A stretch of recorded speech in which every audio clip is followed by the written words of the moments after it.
Dr. Thambi Durai ji, please no cross talk. Nothing is going on record. You please take your seat.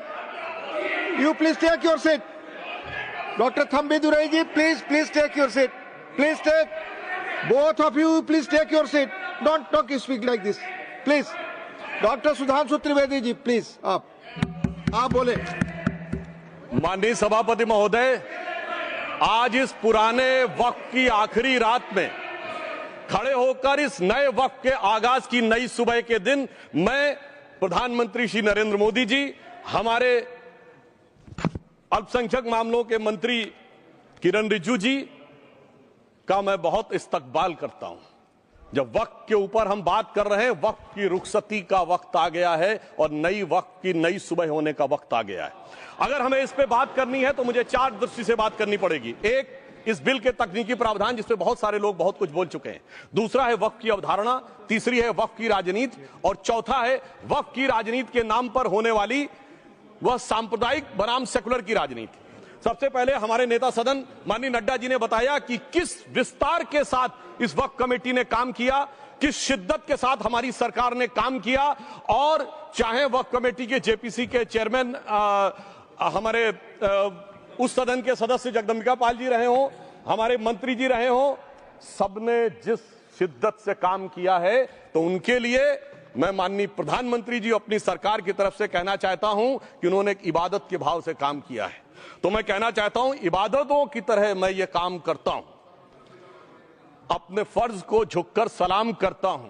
फिर भी आप खिलाफत कर रहे हैं तो तेरी मुखालफत से निखरती है शख्सियत मेरी। मैं सियासी दुश्मनों का भी बहुत एहतराम करता हूं। तो इस एहतराम के साथ मैं अब आगे का बयान शुरू करता हूं और मैं ये बताना चाहता हूं कि एक बड़ी सिंपल सी बात है जो अभी माननीय नड्डा जी ने भी कहा। दुनिया के तमाम मुस्लिम देश बता दिए, इस्लाम की धर्म स्थली सऊदी अरब, सबसे बड़ा मुस्लिम देश इंडोनेशिया, जहां खलीफत रही वहां टर्की, और जहां आईएसआईएस का इलाका वहां इराक और सीरिया, वहां कहीं भी कुछ भी नहीं है ऐसा। फिर भी हमारे यहां क्यों है, कैसा? तो मैं कहना चाहूंगा सभापति महोदय, एक हिंदी में कहावत होती है, नया मुल्ला प्याज ज्यादा खाता है, परंतु यहां तो जो गैर मुल्ला प्याज बहुत खा रहा था और इतना खा रहा था कि आंसू निकल रहे थे गरीब मुसलमान के भी और देश के भी।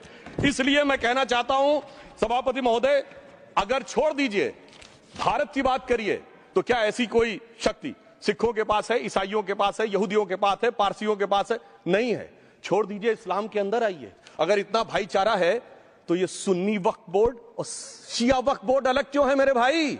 जमीन पे एक दूसरे पे एतबार नहीं है, सिर्फ सियासत के लिए साथ में आने की बात है। ये भी जरा सोचने की बात है। और जो अकलियतों में भी अकलियत है, आगा खानी है, बाकी है, जो बोहरा है, उनकी तो कोई गिनती नहीं है। हमारी सरकार ने पहली बार मुस्लिम समाज के अंदर भी ईमानदारी से सबको समान प्रतिनिधित्व देते हुए एक नई सुबह के नए वक्त का आगाज किया है। इसके लिए मैं सरकार को बधाई देना चाहता हूं। और सिर्फ ऐसा ही नहीं है, मुस्लिम समाज के अनेक लोग इस प्रकार के नियमों से बहुत प्रभावित हुए और बहुत प्रताड़ित हुए, जिसके अनेक उदाहरण बहुत लोगों ने बताए होंगे। मोहम्मडन एजुकेशन सोसाइटी कोल्हापुर का केस है, ईदगाह मैदान हुबली का केस है, जिसपर सुप्रीम कोर्ट ने साफ साफ उसको हुबली धारवाड़ म्युनिसिपल कॉर्पोरेशन को वापस कर दिया।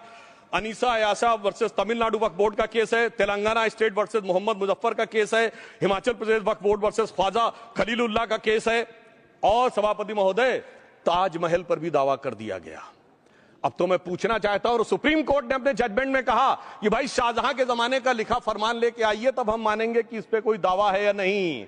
आप सोचिए कि अगर ये वक्त का कानून इसी ढंग से चला होता तो क्या होता। अभी हमारे जॉन ब्रिटास जी और मनोज झा जी ने बहुत सारी बातें बोली थी। एक प्यास की बात बोली थी उन्होंने, उड़ीसा के ग्राहम स्टोन्स का जिक्र किया था, तो उसमें तो कांग्रेस की सरकार सीबीआई की इंक्वायरी नहीं कर पाई थी। मगर जब ताजमहल का उल्लेख आता है सभापति महोदय, तो एक प्यास मुझे याद आ जाती है। जब शाहजहां जेल में था और दूर से उस ताजमहल को देखता था और उसे सिर्फ एक सुराही पानी मिलता था, और उसने औरंगजेब से कहा एक सुराही पानी और भिजवा दो, तो जानते उसने मना कर दिया। तो दुखी होकर शाहजहां ने फारसी में लिखा, ए पिसर तू अजब मुसलमानी, जे पिदरे जिंदा आप तरसानी, आफरीन हिंदुआन सदबार, जे देहंद पिदरावा मुर्दा देवम आप। मतलब तू कैसा मुसलमान है जो जिंदा बाप को पानी के लिए तरसा रहा है? तुझसे तो आफरीन 100 बार उन हिंदुओं को है जो पितृपक्ष में मरे हुए बाप को भी पानी देते हैं। और सभापति महोदय, मैं बताना चाहता हूं कि ये हमने ईमानदारी से मुस्लिम समाज के कल्याण के लिए बात की है, क्योंकि एक तरफ खड़ा हुआ है ईमानदार मुसलमान जो शराफत के साथ ईमान को गले से लगाए हुए हैं, और दूसरी तरफ कुछ चंद सरमाएदार हैं जो उस अमानत में खयानत करके शरारत के साथ उसके झंडा बरदार बनना चाहते हैं। तो ये मुकाबला किसके बीच में है? ये शराफत अली और शरारत खान के बीच में मुकाबला है। हमारी सरकार शराफत अली के साथ खड़ी है, हमारी गरीब मुस्लिम के साथ खड़ी है।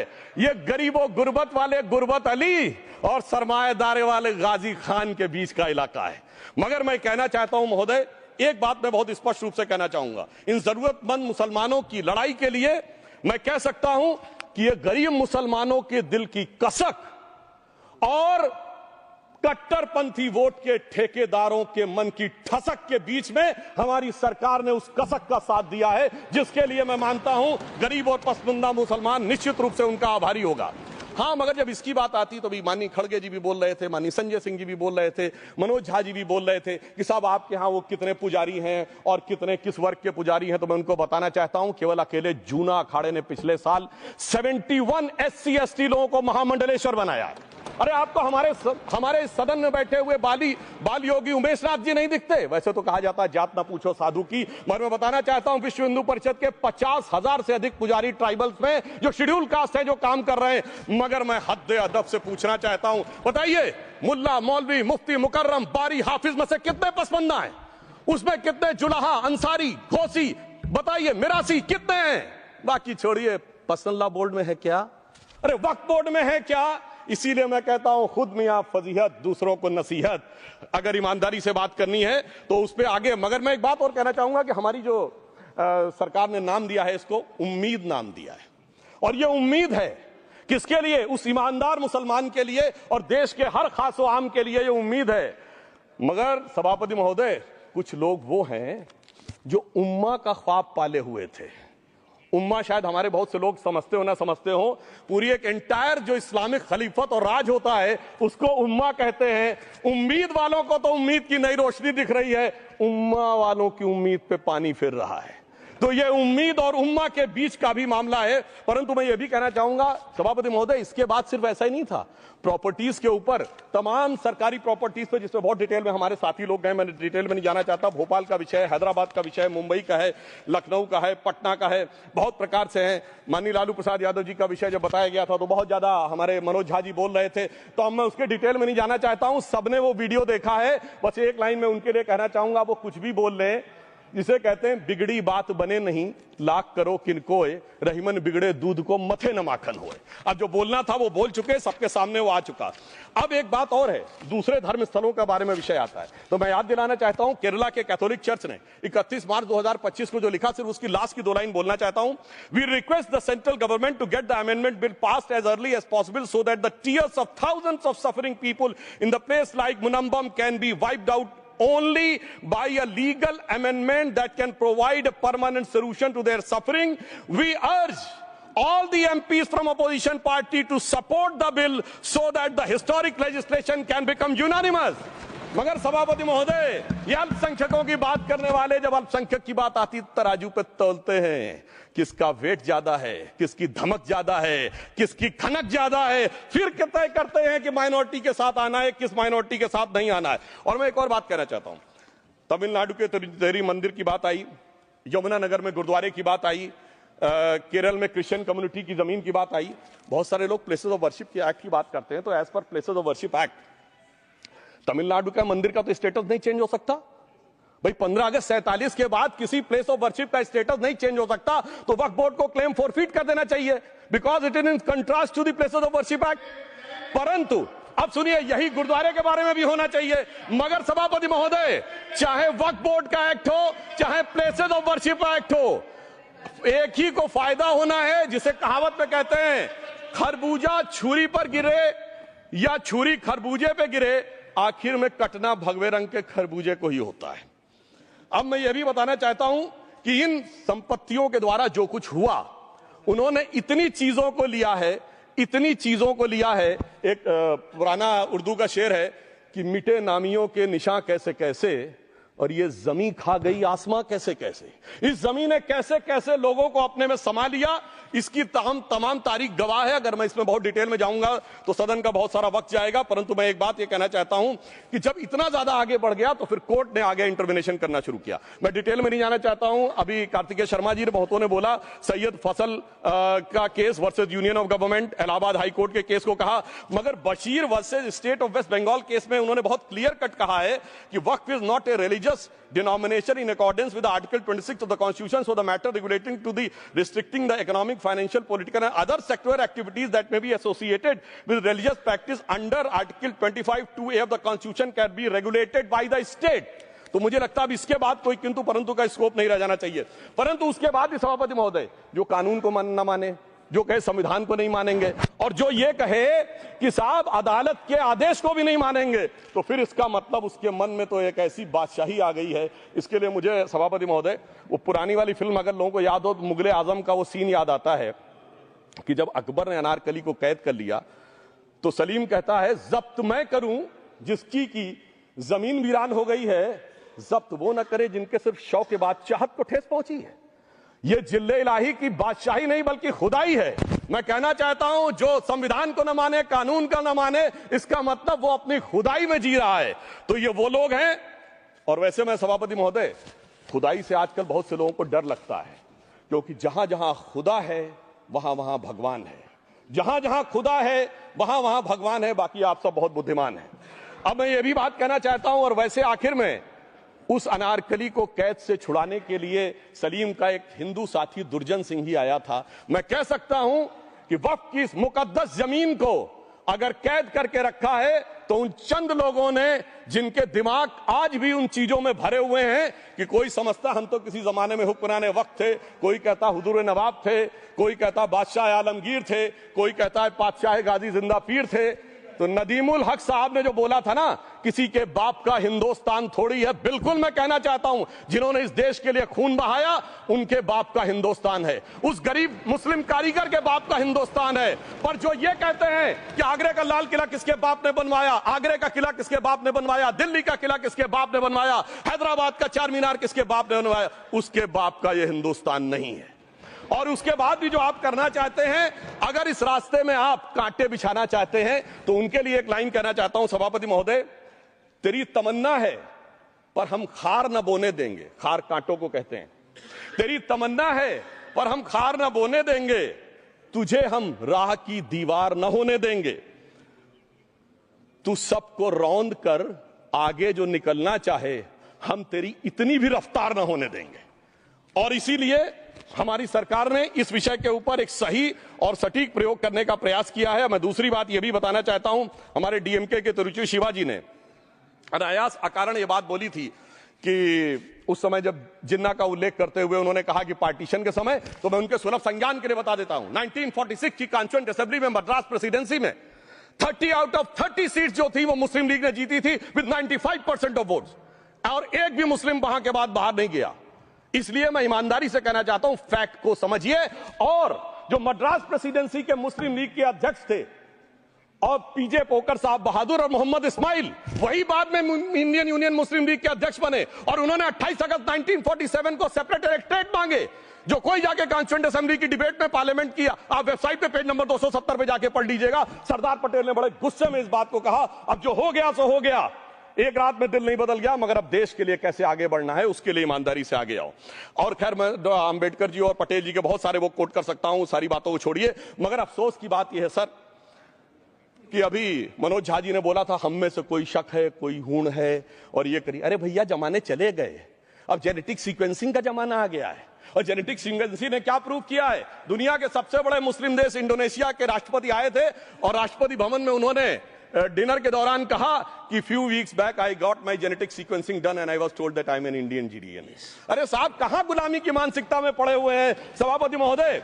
और यहां गुलामी की मानसिकता इस कदर पैबस्त है लोगों के दिमागों में। किसी सदन के एक सदस्य यहां विराजमान है, वो उस समय महाराणा सांगा का उल्लेख कर दिए। मैं ईमानदारी से कहता हूं एक भी इंडियन सोर्स में इसका उल्लेख नहीं है, सारे के सारे फॉरेनर्स और लुटेरों के सोर्स में उल्लेख है। इसीलिए मैं कहता हूं ये गुलामी के जिन्होंने गुलाम बनाया उनके सोर्सेस पे यकीन ना करिए। और वैसे थोड़ा सा आउट ऑफ कॉन्टेक्स्ट हो तो ये भी बोल दूं, हमारे सदन के बहुत सदस्यों को नहीं पता होगा, अलेक्जेंडर के आक्रमण का किसी भारतीय सोर्स में कोई उल्लेख नहीं है। होरस नाम के किसी राजा का उल्लेख नहीं है, सिर्फ और सिर्फ ग्रीक में है। इसलिए गुलामी की मानसिकता से बाहर निकलिए, तब इन चीजों को आप सही ढंग से समझने में सफल होंगे। मेरा अब यह भी अनुरोध अपने सदस्यों के साथ है। वक्त की अवधारणा के बारे में बहुत कुछ बोला जा चुका है कि ये ओरिजिनली कहां से आया, पर मैं इतना कहना चाहूंगा, सबसे पहले वक्त का उल्लेख आता है जब ससनिड एम्पायर को खलीफा उमर ने कैप्चर किया, तो आज का जो सदर्न इराक है उसके इलाके को उन्होंने वक्फ डिक्लेयर किया और वो स्टेट के द्वारा कंट्रोल होता था। स्टेट के बारे में माननीय नड्डा जी ने अभी बताया कि बड़े बड़े देशों में किस ढंग से होता था। सर सैयद अहमद खान ने भी वक्फ को मूल इस्लाम का हिस्सा न मानते हुए इसके लिए मुजार शब्द कहा है, जो शरिया के अंतर्गत आता है, और इसी के लिए उन्होंने फतवा आलमगिरी को भी कोट किया था। और इसीलिए 1894 की जो प्रिवी काउंसिल का जजमेंट जो आया था वो वक्फ अल औलाद के खिलाफ आया था। मगर सभापति महोदय, 1906 में कलकत्ता कांग्रेस अधिवेशन में कांग्रेस ने प्रस्ताव पारित किया कि प्रिवी काउंसिल के जजमेंट में कुछ गलती है, इसे बदलना चाहिए। क्योंकि 1904 में जिन्ना कांग्रेस को ज्वाइन कर चुके थे, इसलिए मैं कहना चाहता हूं फिर 1913 में वो जजमेंट बदला कि हमारे सदन के बहुत से सदस्यों ने इस सदन और दूसरे सदन में बोला है। मैं एक सेंटेंस बोलता हूं, लगेगा जैसे वही लोग बोल रहे हैं। वर्ड ये है, कोट है, since the bill was introduced to administer the Muslim law for Musalman, so the question of public policy does not arise. लगता है जैसे हमारे कोई सदस्यों में बोल रहा हूं। सर, ये मोहम्मद अली जिन्ना ने अप्रैल 1913 में ही is use this word while moving the report of the select committee to the imperial legislative council. Sir, 1913 से 2013 तक भाषा ही नहीं बदली और आज भी भाषा नहीं बदल रही है। हमें ईमानदारी से, और उस समय यूपी और बंगाल ने उसका विरोध किया था। आज यूपी और बंगाल के लोग किस तरीके से साथ में है वो पूरी तरीके से दिखाई पड़ता है। इसलिए हम ये कहना चाहते हैं, हाँ, एक प्रश्न बहुत उठाया जाता है कि केवल मुस्लिम ही वक्फ को क्यों दान दे सकता, ऐसा वक्फ बोर्ड में क्यों संशोधन किया गया। मैं ईमानदारी से कहना चाहता हूं, ऐसा नहीं कि मैं इस्लामिक मामलों का बहुत बड़ा आलिम फाजिल जानकार हूं, मगर इस्लाम में बहुत साफ मान्यता है कि जो गैर मुस्लिम है उसकी इबादत अल्लाह कबूल नहीं कर सकते, उसकी दुआ कबूल नहीं होगी तो दान कैसे कबूल होगा। साहब, हम इस्लामिक भावना का सम्मान कर रहे हैं। हमारे अल्पसंख्यक मंत्री गए थे तो वो मदीना में एक डेफिनेट लेवल तक जा सकते, उसके आगे नहीं जा सकते। अगर इबादत की इजाजत नहीं है तो साथ जायदाद की इजाजत कैसे हो सकती है। मुस्लिम भावना का सम्मान है, और अगर है तो कोई मुल्ला मौलवी मुफ्ती मुकर्रम बारी आज आके बता दे कि कबूल हो सकती है दुआ, तो हम दान भी कबूल करने के लिए तैयार हैं। और तो और छोड़िए साहब, जब आप कहते हैं कि हर चीज हलाल होनी चाहिए, तो साहब हलाल करने की प्रक्रिया नहीं, हलाल करने वाला भी मुस्लिम होना चाहिए, तब वो हलाल होता था। तो मैं पूछना चाहता हूं साहब, काटने के लिए तो हलाल होने के लिए मुस्लिम जरूरी है और बांटने के लिए बगैर मुस्लिम के भी हलाल होगा, ऐसा तो नहीं हो सकता। तो जो हमारी सरकार ने किया है वो मुस्लिम भावना के सम्मान के लिए किया है। और जहां तक मैं कहना चाहूंगा, हिंदू समाज के बारे में बात करते हैं, हमारे यहां कोई प्रॉब्लम नहीं है। हमारे यहां कोई ऐसा नहीं कि हज पे कोई गैर मुस्लिम नहीं जा सकता। हमारे देखिए कुंभ में 50 लाख विदेशी आए थे और किसी से नहीं कहा या कन्वर्ट हो जाओ। इसलिए मैं कहना चाहता हूं, हिंदुइज्म की धारणा और बाकी धारणा का जो तुलना करने का प्रयास करते हैं वो बहुत उचित नहीं है। मगर सभापति महोदय, इस वक्त ने कई अद्भुत नजारे दिखाए। इस्लाम में जो काफिर से ज्यादा मुशरिक और शिर्क को बुरा माना गया, नहीं जो भगवान को माने ही नहीं। यहां देखिए वो लेफ्ट के लोग जो कहते धर्म एक अफीम है, वो आज खुदाई खिदमतगार बन के खड़े हो गए। सोचिए कैसा बदलाव आया है। और सर, मुझे एक और चीज नजर आती है। एक पुराना गीत था, वक्त ने किया क्या हसी सितम। तो आज मैं कहना चाहूंगा, वक्त ने किया क्या हसी सितम कि मुस्लिम लीग और शिवसेना मिलके हो गए हम। और मैं कहना चाहता हूं, यह मुस्लिम लीग वो है जिसने सेपरेट इलेक्टोरेट की मांग की थी, और इस शिवसेना के उबाटा के हमारे इस सदन के एक सदस्य हैं।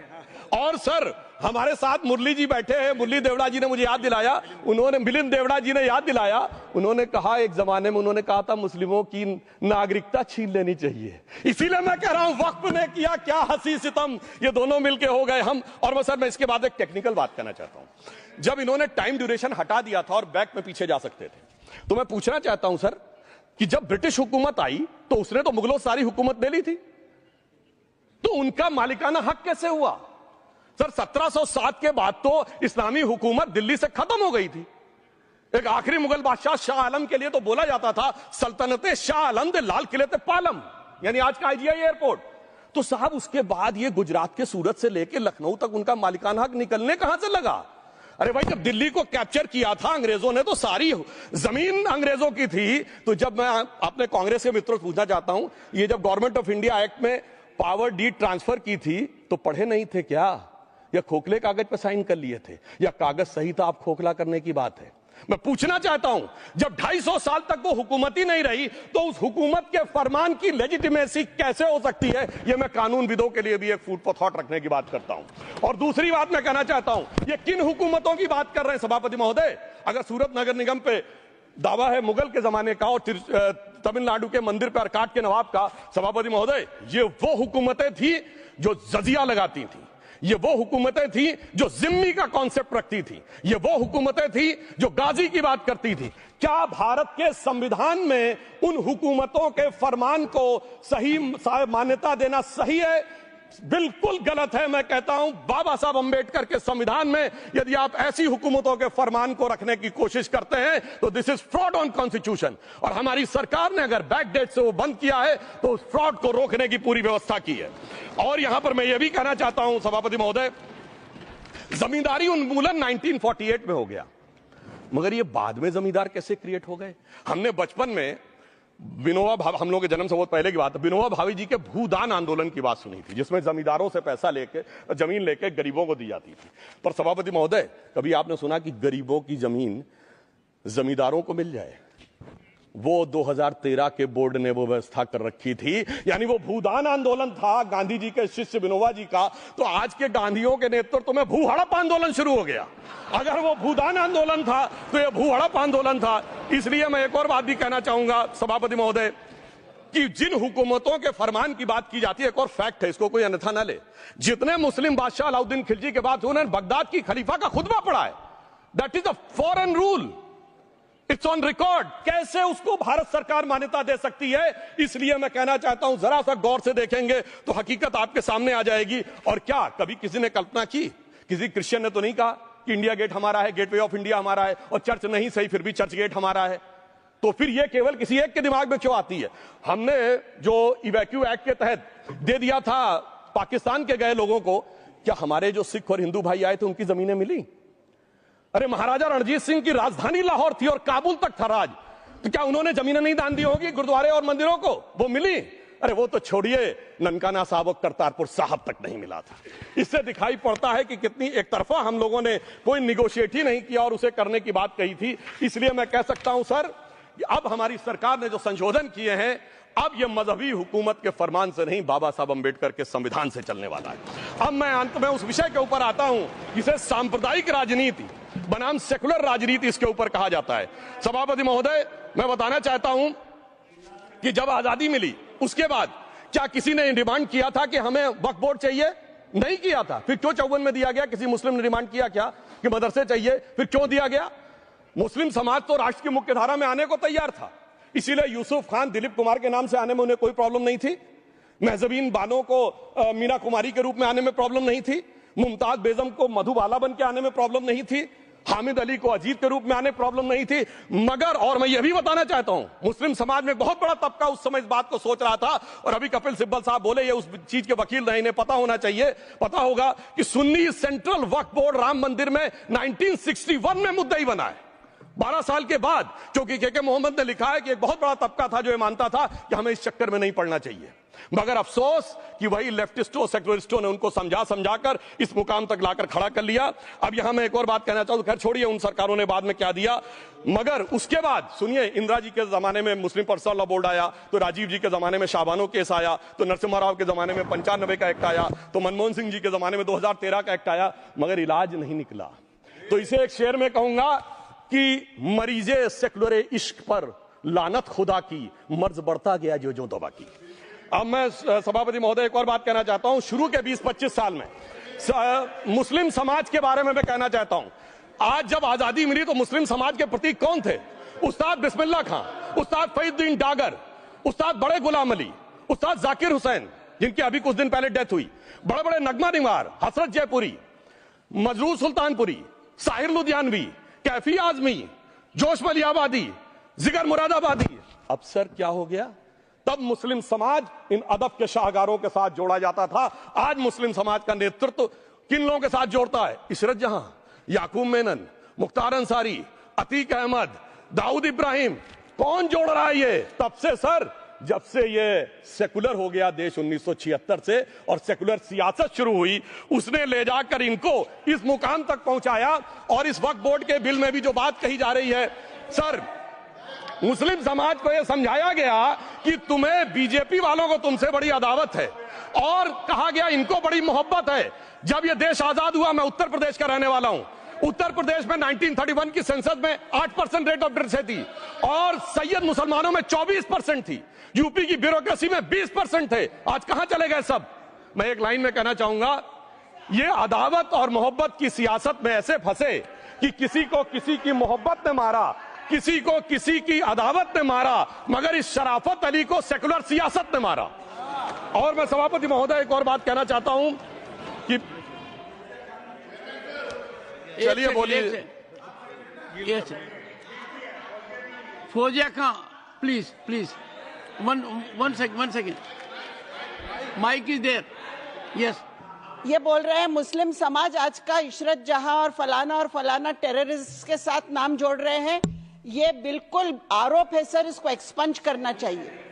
ये समाज के साथ अन्याय है। ये बात आपको एक्सपंज करना होगा सर, ये बात को।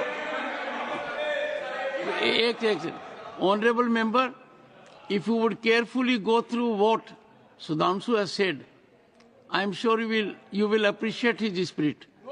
Just think for a moment. He has not cast any aspersions. Sudhanshu, go ahead. Time में जवाब दूंगा और उसके बाद ये हमारा सदन माने ना माने, जो देख रहे होंगे उनके लिए कहना चाहता हूं, sir, doctor APJ Abdul Kalam. One second. काहे परेशान? Vaiko ji, honourable member, Vaiko ji, oh my God, Vaiko जी,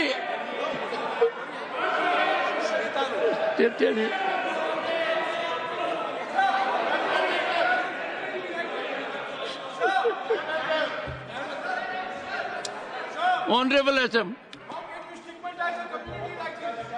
को जी हिंदी समझ रहे हैं।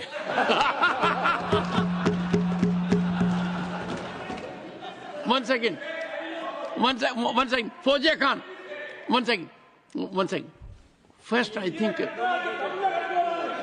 One second. सर क्या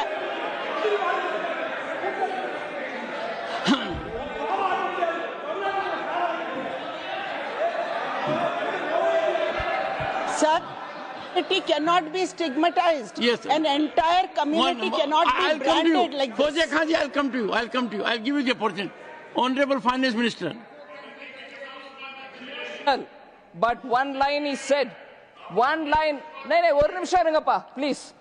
He might be very emotional, sir, but that one line he said is objectionable, and I will seek your indulgence to remove it. He said, Tamil Nadu la kaal vai paakren. You enter Tamil Nadu, I'll see you. No good. No good. இல்ல தப்பது தப்பு. அப்படி சொல்லக்கூடாது. நீங்க அப்படி பேசுறது தப்பு. நீங்க அப்படி பேசுறது ரொம்பவே தப்பு. இந்த நாட்டுல யார் வேணாலும் எங்க வேணாலும் கால் வைப்போம். யாருக்கும் அதிகாரம் இல்ல ஒரு உயிர் மேல. Honorable Finance Minister. So sir, this is atrocious. You set foot in Tamil Nadu and take care. What is that language? We have a Home Minister after a long time who has brought about changes unthinkable.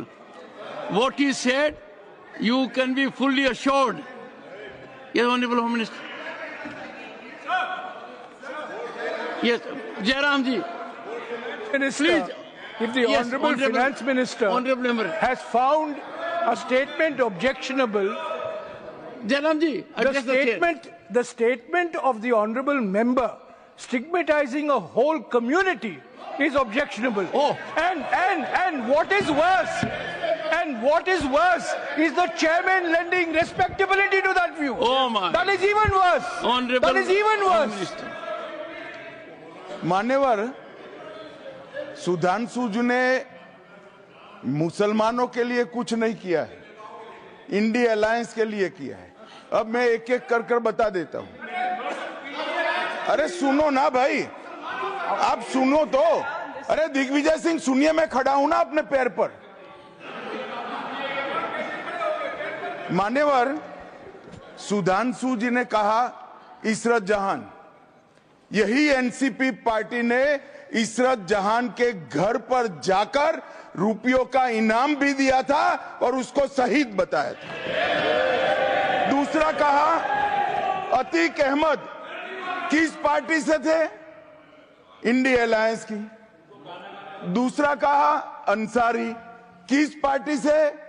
Congress और India alliance के। ये सारे नाम आपके साथ जुड़े हैं भाई। उल्टा उन्होंने तो मुसलमान कम्युनिटी से तो ढेर सारे शायरों का नाम दिया जिन्होंने साहित्य की सेवा की और ढेर सारे साहित्य की रचना की। मन Sudhanshu, he is not yielding now. सबसे पहले मैं तमिलनाडु का जवाब देना चाहता हूं। Yes. सभापति महोदय, तमिलनाडु से ही डॉक्टर एपीजे अब्दुल कलाम थे और मैं सारे सदन से कहना चाहूंगा डॉक्टर कलाम का नमाज जनाजा और याकूब मेनन का नमाज जनाजा एक ही दिन हुआ। कितने लोग याकूब मेनन के नमाज जनाजा में गए और कितने डॉक्टर कलाम के नमाज जनाजा में गए? डॉक्टर कलाम मेमोरियल पे कितने लोगों की फोटो है? दिखाएं मुझे, सोशल मीडिया पे पोस्ट की हो। मगर अफजल हालात का मारा था आपके एक मंत्री का ऑफिशियल ट्वीट है, वो इस सदन के सदस्य नहीं तो मैं नहीं बोल रहा हूं। याकूब मेनन की जुडिशियल किलिंग हुई आपके एक नेता का, मिनिस्टर का ऑफिशियल ट्वीट है, सदन के सदस्य नहीं है इसलिए नहीं बोल रहा हूं। और सर 26/11 आरएसएस ने कराया, सदन के सदस्य बैठे हुए हैं। हाफिज साहब और सुनिए जाकिर नायक शांति का मसीहा सदन में सदस्य बैठे हुए हैं। सर किसने जोड़ा? मैं नहीं कह रहा हूं जोड़ा, हमने किससे जोड़ा मैं बताना चाहता हूं। मैं अपनी बात, सर मैंने नाम किसी का नहीं लिया। सर आपने उड़ता तीर क्यों पकड़ लिया? सर मैंने नाम नहीं लिया, उड़ता तीर क्यों पकड़ लिया? सर मैं पूरी बात करूं। सर मैं कहना चाहता हूं हमारी सोच मुस्लिमों के बारे में और इनकी सोच में क्या अंतर है। देखिए जिन लोगों ने मुस्लिम हिस्ट्री नहीं पढ़ी उन्हें मैं बताना चाहता हूं। एक दो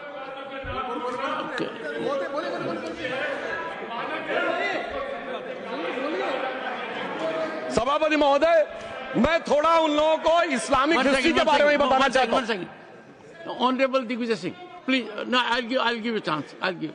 माननीय सदस्य, ऑनरेबल दिग्विजय सिंह जी। माननीय सभापति महोदय, जो माननीय सदस्य ने बात कही है, मैं सुन रहा था डॉक्टर त्रिवेदी जी की बात। उन्होंने कहा था ऐसे मुसलमान हम लोगों के साथ हैं और वैसे मुसलमान इन लोगों के साथ हैं।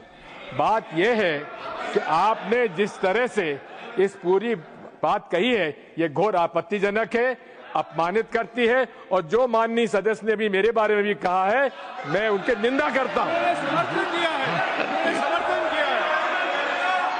Honourable home minister, honourable home minister, honourable home minister, एक second. Okay, one second, your mic will be on. जी महोदय, मुझे ये सब कहने की जरूरत नहीं है, लेकिन जो गुजरात में दंगे और फसाद हुए कौन कौन उसके लिए जिम्मेदार थे बताइए।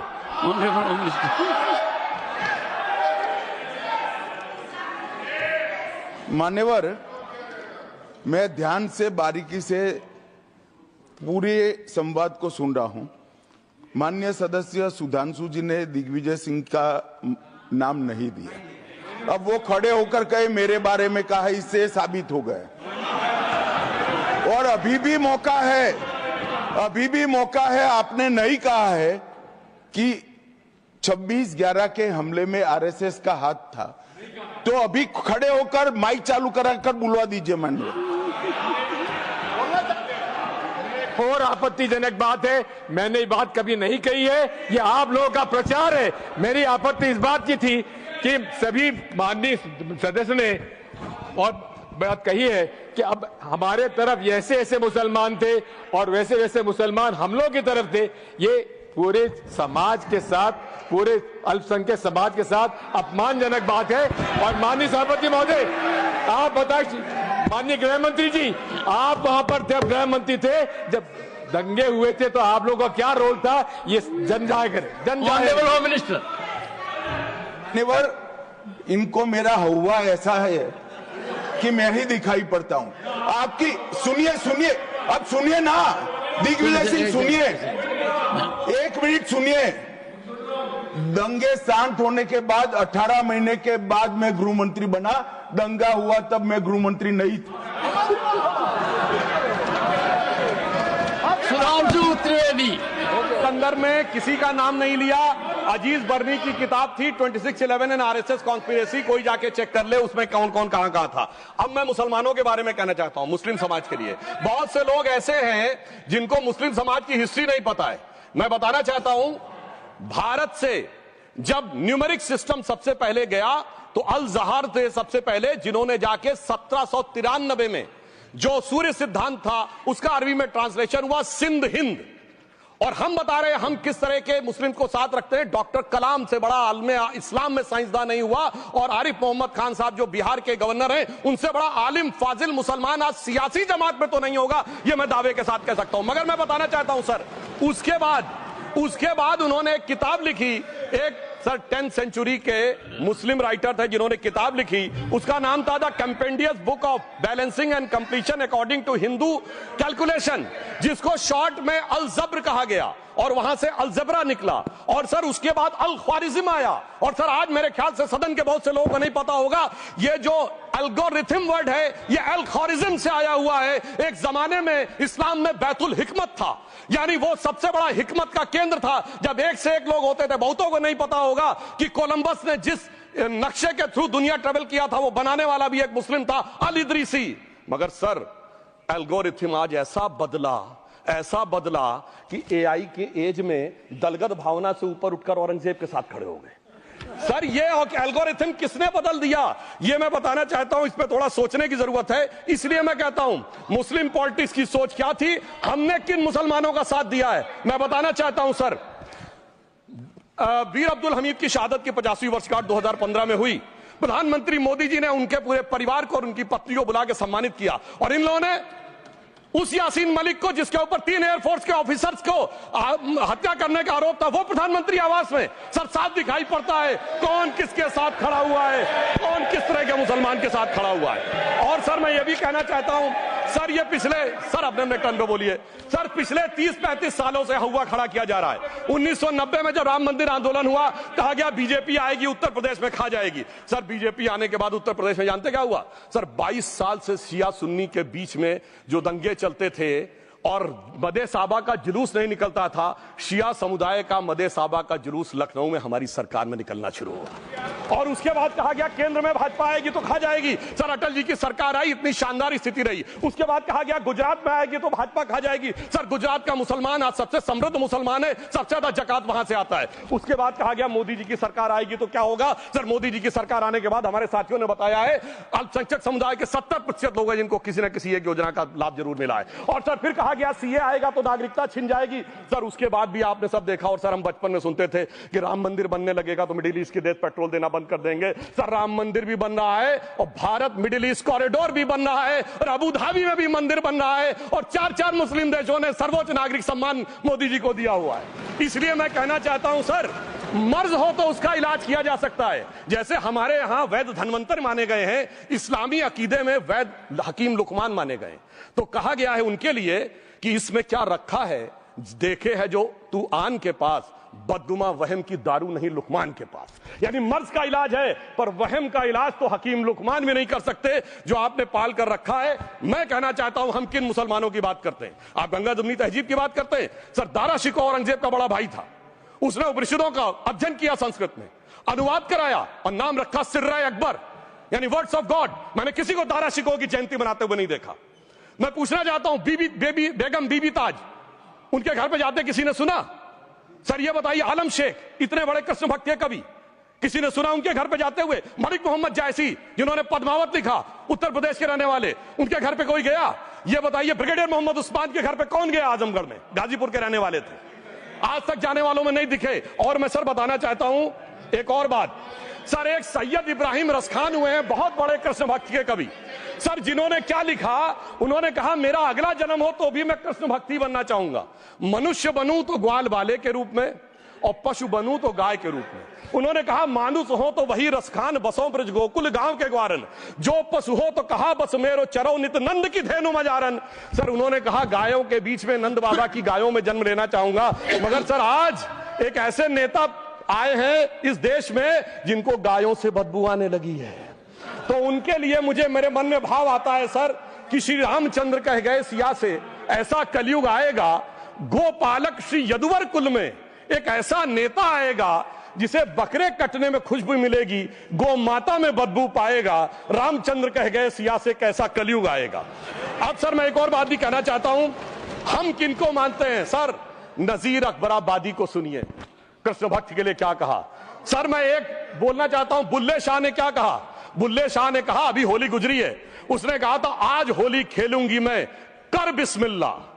उन्होंने आगे कहा अलस्तु बि रबिकुम, प्रीतम बोले, सब सखियों ने घूंघट खोले, नाम नबी की रतन चढ़ी, सुनिएगा, नाम नबी की रतन चढ़ी और बूंद पड़ी अल्लाह अल्लाह, आज होली खेलूंगी मैं, कर बिस्मिल्लाह। तो मैं भी कहता हूं अब बिस्मिल्लाह करिए और उसके बाद हमारे इस सहयोग करिए, इस सकारात्मक उसका, वरना अल्हम्दुलिल्लाह जो हम मुसलमानों के लिए और देश के लिए करना चाहते हैं उसमें हमें सफलता जरूर मिलेगी। अंत में मैं सिर्फ ये कहना चाहता हूं सर, तमाम प्रकार की बातें यहां पर हुई, सकारात्मक और नकारात्मक, मगर अफसोस की बात यह है कि 1913 के वक्फ वाल औलाद से लेके 2013 के वक्फ वाल औलाद तक इनकी फितरत नहीं बढ़ती, क्योंकि सर ये तो पार्टियां ही अल औलाद है, तो इनको तो उससे बहुत ज्यादा वो होगी। पर मैं सिर्फ अंत में कहना चाहता हूं सर, अपनी सोच बदलिए।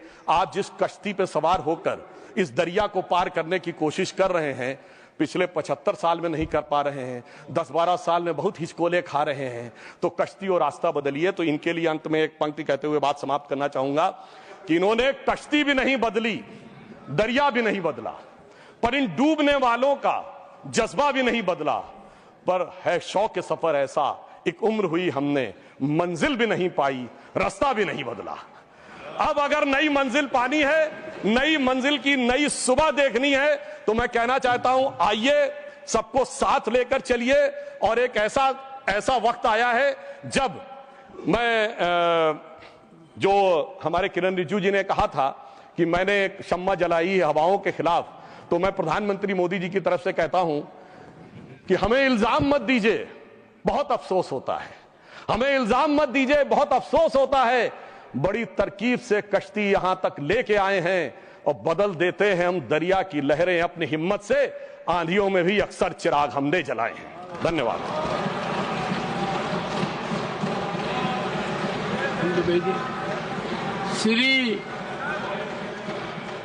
श्री जावेद अली खान, क्या पॉइंट ऑफ ऑर्डर? धन्यवाद सभापति जी। One second honourable member Tiruchi ji, under which rule? 261 sir है 261 rule 61 261 yes, I am at rule 261. Sir, if the chairman is of opinion that a word or words as or have been used in debate which is or defamatory or indecent or unparliamentary or undignified, he may in his discretion order that such word or words may be expelled. Good. I know the rules. Sir, I Make was hearing the specific translation, sir, and he was telling about good intention Muslims and evil intention Muslims. Evil is an unparliamentary word, sir. Kindly explain it. While the Honorable Member Parliament Sudhanshu Trivedi has said enough on it, I reserve my order and you will have it tomorrow in detail on this point. No, I have reserved my order. I will go through every word and I do it quite tomorrow itself. Jairamji, tomorrow itself. Tomorrow itself. No, will tomorrow come? And I am surprised कि chairman becomes easy punching bag. आपने 2 बार पिछले 20 minute में कहा है, I am lending strength to this narrative. So you supported him? Yes. You supported him? I support. One second. I support everything which is good, everything which is constitutional, everything which we need to follow as decorum. And I have said so on number of occasions. There are occasions when I have supported you. Don't forget that I have supported you. That you are one of those members who regularly attend parliamentary proceedings. You are very well prepared on occasions. I appreciated your contribution when Disaster Management Act bill was introduced in 2011.